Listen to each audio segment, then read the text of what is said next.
বন্ধুরা, আমরা বড়দের মুখে ছোট থেকেই একটা কথা শুনে আসছি, জন্ম, মৃত্যু ও বিবাহ। এই তিনটি আগের থেকে ঠিক করা থাকে, অর্থাৎ এই তিনটি জিনিস ভগবান আগের থেকেই ঠিক করে দেন এবং এর ওপরে কারোর কোনো হাত থাকে না। কিন্তু এই কথাটা কি পুরোপুরি সত্য? আমাদের অনেকের মনেই অনেক সময় একটা প্রশ্ন আসে যে যদি সব কিছুই আগের থেকে ঠিক করা থাকে, তাহলে ধর্মকর্ম, পূজা, প্রার্থনা এসবের কী অর্থ? এসবের আসল সত্যটা কী? সেটা ভগবান শ্রীকৃষ্ণ স্বয়ং বলেছেন। তাহলে চলুন দেরি না করে জেনে নেওয়া যাক ভগবান শ্রীকৃষ্ণের এক পরম ভক্তের কাহিনী, যার কুষ্ঠিতে মৃত্যু যোগ ছিল। সেই ব্যক্তির চিকিৎসা করতে গিয়ে ডাক্তার বলেই দিয়েছিলেন তার বাঁচার আর কোনো সম্ভাবনা নেই। বন্ধুরা, আজকের এই ভিডিওটিতে আমি এমন একজন ব্যক্তির কাহিনী আপনাদেরকে শোনাবো, যার কাহিনী শুনবার পর ভগবান শ্রীকৃষ্ণের প্রতি আপনার ভক্তি আর ভালোবাসা দুটোই বেড়ে যাবে। ভিডিওটি শুরু করবার আগে আপনারা যারা এই চ্যানেলে নতুন ভিডিওটি দেখছেন, তারা চ্যানেলটিকে অবশ্যই সাবস্ক্রাইব করুন এবং বেল বটনটিকেও প্রেস করে রাখুন, যাতে করে এরকম নতুন নতুন ভিডিও সবার আগে আপনার কাছে পৌঁছে যেতে পারে। ভিডিওটি দেখবার পর যদি আপনার ভালো লাগে, তাহলে একটি লাইক করবেন এবং সাবস্ক্রাইব ও শেয়ার করবেন, যাতে আরও ভিডিও দেখে উপকৃত হতে পারেন। অবশ্যই কমেন্টে জয় শ্রীকৃষ্ণ লিখতে ভুলবেন না। তাহলে আসুন ভিডিওটি শুরু করা যাক। কলকাতার ভিআইপি নগরের বাসিন্দা সুকান্তবাবু, যখন তার বয়স মাত্র 36, ডাক্তারেরা বলেছিলেন তিনি আর বাঁচবেন না, কিন্তু তিনি মৃত্যুকে জয় করেছিলেন। ভগবান শ্রীকৃষ্ণের অপার করুণার ফলে সুকান্তবাবু জন্মের সময় তার বাবা মা এক বিখ্যাত জ্যোতিষীকে দিয়ে সুকান্তবাবুর কুষ্ঠি তৈরি করিয়েছিলেন। জ্যোতিষী সেই কুষ্ঠি তৈরি করবার পর সুকান্তবাবুর বাবা মাকে জানান যে তিনি 34 থেকে 38 বছরের মধ্যে সুকান্তবাবুর জীবনে মৃত্যুর বিপদ ঘনিয়ে আসবে, যা কাটিয়ে ওঠা প্রায় অসম্ভব হয়ে উঠবে।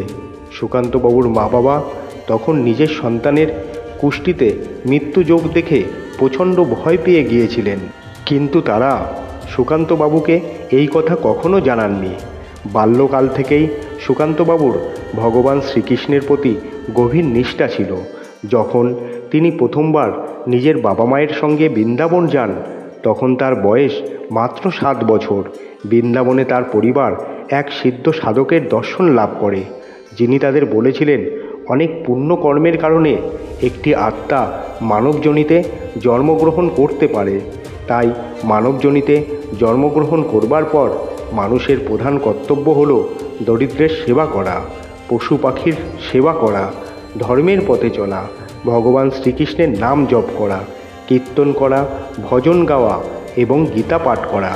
এই রকম সৎকর্ম ও ভগবান শ্রীকৃষ্ণের আরাধনার মাধ্যমেই মানবজনি থেকে সম্পূর্ণ মোক্ষ লাভ করা যায়, অর্থাৎ মৃত্যুর পর এই জন্ম মৃত্যুর বন্ধন থেকে চিরকালের জন্য মুক্তি পাওয়া যায়।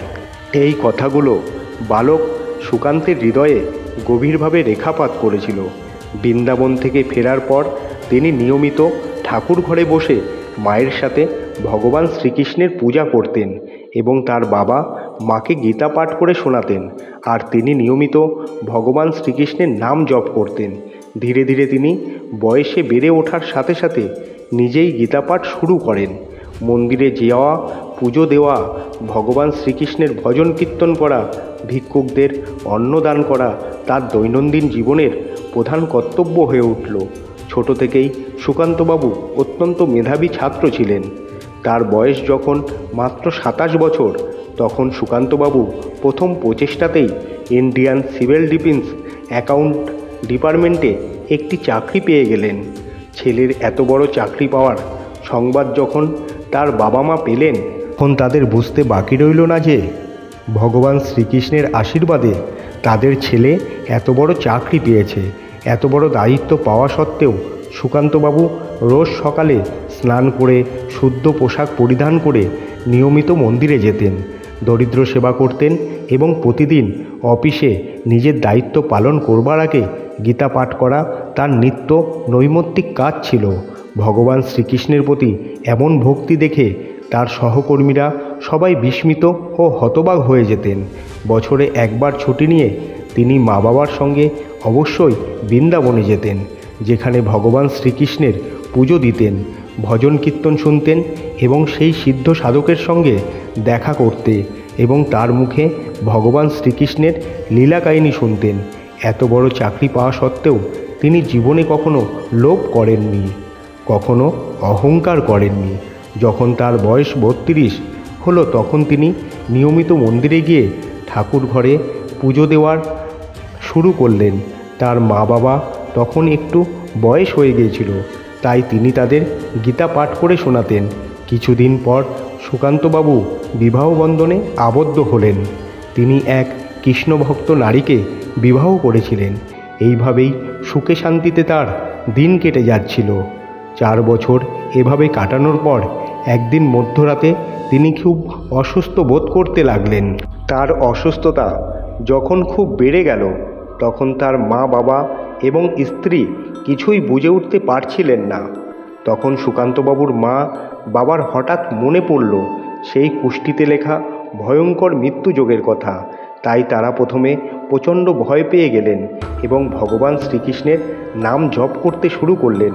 ভগবানের নাম জপ করা মাত্রই তাদের দুশ্চিন্তা কেটে গেল এবং মাথায় একটা বুদ্ধি এলো। তখন সুকান্তবাবুর বাবা নিকটবর্তী এক বেসরকারি হাসপাতালে ফোন করে অ্যাম্বুলেন্স ডেকে পাঠালেন। যখন অ্যাম্বুলেন্স এলো তখন সুকান্তবাবুকে সেই হাসপাতালে নিয়ে যাওয়া হলো। তার শারীরিক অবস্থা খুবই খারাপ ছিল, তাই অ্যাম্বুলেন্স হাসপাতালে পৌঁছানো মাত্রই তাকে আইসিইউতে ভর্তি করে নেওয়া হলো। সুকান্তবাবু তখন প্রচণ্ড শ্বাসকষ্ট হচ্ছে। তার বাবা মা এবং তার স্ত্রী অত্যন্ত ভেঙে পড়েছেন। তারা ভগবান শ্রীকৃষ্ণের একটি মূর্তির সামনে দাঁড়িয়ে অঝরে কাঁদতে লাগলেন। সুকান্তবাবুর চিকিৎসার দায়িত্ব পড়ল ডাক্তার আহুজা নামক এক বিখ্যাত ডাক্তারের ওপর। তিনি তৎকালীন সময়ের সবথেকে বড় ডাক্তার ছিলেন। যাই হোক, সেই রাত কাটার পর ডাক্তার পরের দিন তাদের জানালেন যে তাদের ছেলের অবস্থা খুব একটা ভালো নয়। তার হার্টে কিছু একটা গভীর সমস্যা দেখা দিয়েছে, তাই তার সমস্ত টেস্ট না হওয়া পর্যন্ত এবং শারীরিক উন্নতি না হওয়া পর্যন্ত আইসিইউতেই রাখতে হবে। ডাক্তারবাবু এই কথা শোনার পর সুকান্তবাবুর পরিবার অত্যন্ত ভীত হয়ে পড়লেন, কিন্তু তাদের আস্থা ছিল ভগবান শ্রীকৃষ্ণের প্রতি। তার মা নিয়মিত ভিজিটিং আওয়ারে তার ছেলের সঙ্গে দেখা করতেন এবং তার সামনে দাঁড়িয়ে কিছুক্ষণ তাকে শ্রীমদ্ ভগবদ্ গীতা পাঠ করে শোনাতেন। এইভাবেই 7 দিন অতিক্রান্ত হওয়ার পর সুকান্তবাবুর শারীরিক অবস্থা আরও খারাপ হয়ে গেল। তখন ডাক্তারবাবু তাকে ভেন্টিলেশনে রাখার পরামর্শ দিলেন। সমস্ত টেস্ট এবং সব কিছু করার পর ডাক্তার সুকান্তবাবুর পরিবারকে জানালেন যে তার হাতে আর কিছুই নেই, এখন সব কিছুই ভগবানের ওপর নির্ভর করছে। কিন্তু অবিশ্বাস্যভাবে ডাক্তারের মুখে এই কথা শোনার পরেও সুকান্তবাবুর মা বাবা এবং স্ত্রী বিচলিত হলেন না, কারণ তাদের অটুট বিশ্বাস ছিল ভগবান শ্রীকৃষ্ণের ওপর। তারা প্রতিদিন ভোরবেলায় উঠে স্নান করে শুদ্ধ পোশাক পরে মন্দিরে যেতেন এবং ভগবান শ্রীকৃষ্ণের পুজো দিয়ে ভগবানের সামনে বসে সুকান্তবাবুর জন্য প্রার্থনা করতেন। সুকান্তবাবু অত্যন্ত ভালো স্বভাবের মানুষ ছিলেন, তাই প্রতিবেশীরাও তার জন্য প্রার্থনা করতেন। তার বাবা মা এবং স্ত্রী দীর্ঘক্ষণ শ্রীকৃষ্ণের দিকে তাকিয়ে বসে থাকতেন। আর তারপর একদিন পরম করুণাময় ভগবান শ্রীকৃষ্ণ এমন এক লীলা দেখালেন যা শুনলে আপনি অবাক হয়ে যাবেন। ভেন্টিলেশনে টানা 2 দিন অচেতন অবস্থায় পড়ে থাকার পর সুকান্তবাবু হঠাৎ একটি স্বপ্ন দেখলেন। স্বপ্নে তিনি দেখলেন তিনি অবচেতন হয়ে পড়ে আছেন এবং তার মাথায় হাত বুলিয়ে দিচ্ছেন স্বয়ং ভগবান শ্রীকৃষ্ণ। এই আশ্চর্য কথা তিনি সুস্থ হবার পর তার পরিবারকে জানান। এই দৃশ্য অনুভব করবার পর তিনি ভগবান শ্রীকৃষ্ণকে স্পর্শ করার জন্য তার চোখ খুলে ফেললেন। এই চোখ খোলার দৃশ্য দেখে উপস্থিত নার্স দ্রুত ডাক্তারকে খবর দিল। ডাক্তার এসে সুকান্তবাবুকে দেখে খুব খুবই অবাক হলেন, কারণ সুকান্তবাবুর সেই অবস্থা, চেতনা ফিরে পাওয়ার কোনো সম্ভাবনাই ছিল না। ডাক্তাররা দেখেন সুকান্তবাবু সচেতন অবস্থায় নিজের চারপাশে কিছু একটা দেখার চেষ্টা করছেন। সঙ্গে সঙ্গে তার পরীক্ষা করা হলো এবং সব কিছু টেস্ট করে জানা গেল সুকান্তবাবু শরীর আগের থেকে অনেকটাই সুস্থ আছে।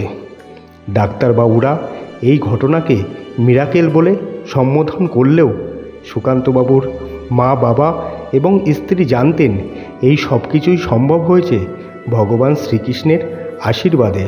এই ঘটনার 4 দিন পর সুকান্তবাবু কিছুটা সুস্থ হয়ে ডাক্তারবাবুকে এবং নিজের মা বাবাকে এই বিস্ময়কর ঘটনা খুলে বললেন এবং সেই ঘটনা শুনে ডাক্তারবাবু অবাক হয়ে বসে রইলেন, কারণ ডাক্তারবাবুর জীবনেও এই ঘটনা সম্পূর্ণ নতুন এবং আনন্দদায়ক, যাকে তিনি মিরাকেল বলে সম্বোধন করেছিলেন। 1 সপ্তাহ পর সুকান্তবাবু সম্পূর্ণ সুস্থ হয়ে বাড়ি ফিরে এলেন। তার পুষ্টিতে মৃত্যুযোগকে তিনি এইভাবে এড়িয়ে যেতে সক্ষম হয়েছিলেন। সুকান্তবাবুর মা বাবা পরলোক গমন করলেও তিনি আজও জীবিত আছেন এবং তার স্ত্রীর সঙ্গে এই বয়সেও ভিআইপি নগরের বাড়িতে অত্যন্ত আনন্দের সাথে জীবন কাটাচ্ছেন। বন্ধুরা, বলা হয় যে নিয়মিত শুদ্ধ মনে ভগবান শ্রীকৃষ্ণের নাম জপ করলে, ভগবানের কীর্তন বা ভজন শ্রবণ করলে এবং গীতা পাঠ করলে ব্যক্তির জীবন থেকে নানা রকম বাধা বিঘ্ন বা দুঃখ কষ্ট দূর হয়ে যায়, আর্থিক উন্নতির পথ প্রশস্ত হয়, এমনকি মৃত্যু ভয় পর্যন্ত কেটে যায়। তাই নিয়মিত ভগবান শ্রীকৃষ্ণের নাম জপ ও গীতা পাঠ অবশ্যই করবেন।